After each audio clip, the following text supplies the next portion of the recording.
Class 8-এ তোমাদের demand অনুযায়ী আমরা আজকে ইতিহাস প্রশ্ন নিয়ে আলোচনা করব।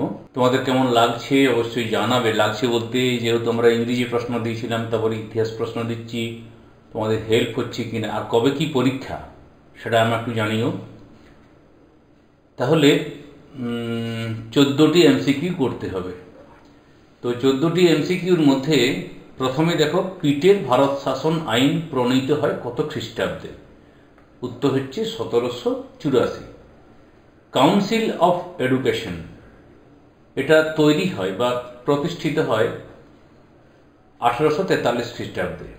চিরস্থায়ী বন্দোবস্ত চালু করেন লর্ড কর্নওয়ালিস। জাতীয় মেলা প্রতিষ্ঠা করেন, উত্তর হচ্ছে নবগোপাল মিত্র। পাকিস্তান প্রস্তাব গ্রহণ করা হয় কোন অধিবেশনে? উত্তর হচ্ছে লাহোর অধিবেশনে। আবওয়ার হলো মানে এক ধরনের কর আর কি, হচ্ছে বেআইনি কর। স্বরাজ্য দলের সচিব ছিলেন চিত্তরঞ্জন দাস। ভারতীয়দের অস্ত্র রাখা নিষিদ্ধ করেন লর্ড লিটন। ভারতের সংবিধানের মূল রূপকার ছিলেন, উত্তর হচ্ছে B.R. আম্বেদকর। কলকাতা কর্পোরেশনের প্রথম মেয়র হন চিত্তরঞ্জন দাস। ভারত ছাড়ো আন্দোলনের সূচনা হয়, এই প্রশ্নের উত্তরটি তোমরা আমায় কমেন্ট করে জানাবে।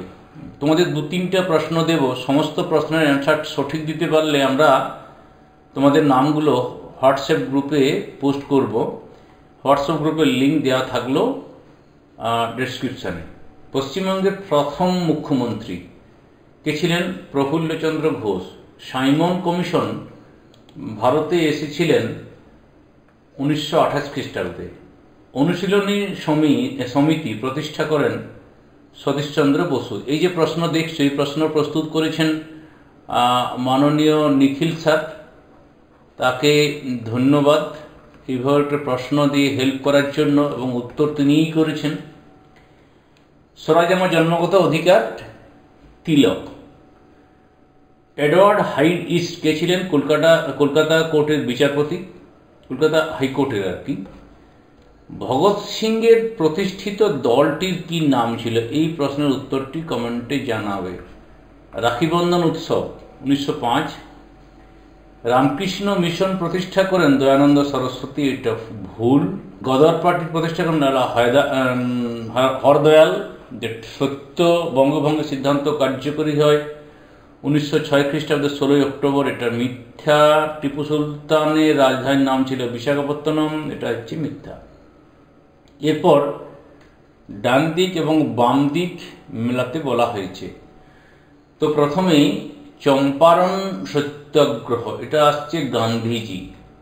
নিউ ইন্ডিয়া, এটা আসছে এনি বেসান্ত। সঞ্জীবনী কৃষ্ণকুমার মিত্র, বেঙ্গলি সুরেন্দ্রনাথ বন্দ্যোপাধ্যায়। বেমানান শব্দটি খুঁজে বের করে লিখতে বলা হয়েছে। তো এই দুটো প্রশ্নের অ্যান্সার তোমরা কমেন্টে জানাচ্ছ। মোট কটি প্রশ্ন হলো? 4টে প্রশ্ন হলো। এরপর 2 নম্বর মানের কিছু প্রশ্ন রয়েছে, দুটো একটা বাড়তি প্রশ্ন দেওয়া রয়েছে। ম্যাকলেমিনিট অথবা উডের প্রতিবেদন কি? লক্ষ্ণৌ চুক্তি এটা কবে কাদের মধ্যে হয়েছিল? বা মিরাট ষড়যন্ত্র মামলায় 2জন বিদেশি অভিযুক্তের নাম লেখো। ভারতের প্রথম ও শেষ ভাইসরয় কারা ছিলেন? সীমান্ত গান্ধী কাকে কেন বলা হয়? ভারতের সংবিধানের প্রস্তাবনা বলতে কি বোঝো বা টিকা? এই ধরনের।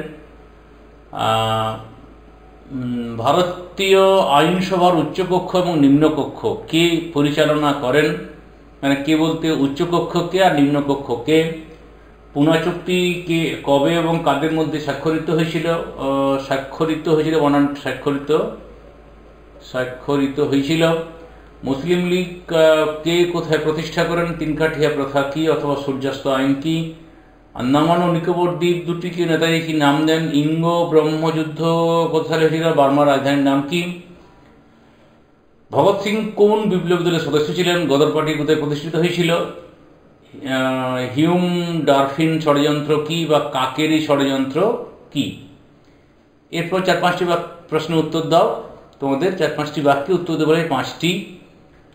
নব্যবঙ্গ আন্দোলন ব্যর্থ হয়েছিল কেন? সমাজ সংস্কার আন্দোলনের রাজা রামমোহন অথবা বিদ্যাসাগর, মানে একটি প্রশ্নের জন্য 3খানা প্রশ্ন দেওয়া রয়েছে। ইলবার্ট বিলের গুরুত্ব অথবা মল্লবিন্ড সংস্কার আইন, লর্ড কার্জন বাংলা ভাগের মূল উদ্দেশ্য কী ছিল, অথবা খিলাফত আন্দোলন বলতে কী বোঝো। 1907 সালে জাতীয় কংগ্রেসের সুরাট অধিবেশনের গুরুত্ব লেখো। গান্ধীজি কেন অসহযোগ আন্দোলন প্রত্যাহার করে নিয়েছিলেন? ভারতকে সার্বভৌম গণতান্ত্রিক ধর্মনিরপেক্ষ প্রজাতান্ত্রিক বলা হয় কেন? ভারতীয় সংবিধানের স্বীকৃত নাগরিকদের মৌলিক অধিকারগুলি কী ছিল? টিকা লেখন অ্যাট্টাভিনয় নিয়ন্ত্রণ আইন। আর এই দুটো প্রশ্ন একটু দেখে রাখবে, ঠিক আছে? এরপর 5 মিনিটের প্রশ্ন, 3টে প্রশ্ন উত্তর দিতে হবে তোমাদের। প্রথম প্রশ্ন হচ্ছে, মুসলিম সমাজের সংস্কার আন্দোলনে সৈয়দ আহমেদের ভূমিকা আলোচনা করো, অথবা সাঁওতাল বিদ্রোহের কারণ ও গুরুত্ব। দ্বিতীয় প্রশ্ন হচ্ছে, জাতীয় কংগ্রেসের প্রথম পর্বের কার্যাবলী উল্লেখ করো, অথবা নীল বিদ্রোহ। টিকা লেখো। তৃতীয় প্রশ্ন, স্বরাজ্য দলের উদ্ভব ও কার্যাবলী সম্পর্কে লেখো, অথবা ভারত ছাড়াও আন্দোলনের গান্ধীবাদী পথে হয়নি যুক্তিসহ মন্তব্যটি বিশ্লেষণ করো। চতুর্থ প্রশ্ন, 1946 খ্রিস্টাব্দের নৌবিদ্রোহের প্রধান কারণগুলি কী ছিল, অথবা ভারতের স্বাধীনতা আন্দোলনে আজাদ হিন্দ ফৌজের ভূমিকা কীরূপ ছিল। মানে 3টে প্রশ্ন করতে হবে, 4টে প্রশ্ন দেওয়া রয়েছে, বাড়তি প্রশ্ন রয়েছে। তো আজকে এই পর্যন্ত। সকলকে শুভেচ্ছা জানিয়ে এখানে শেষ করছি।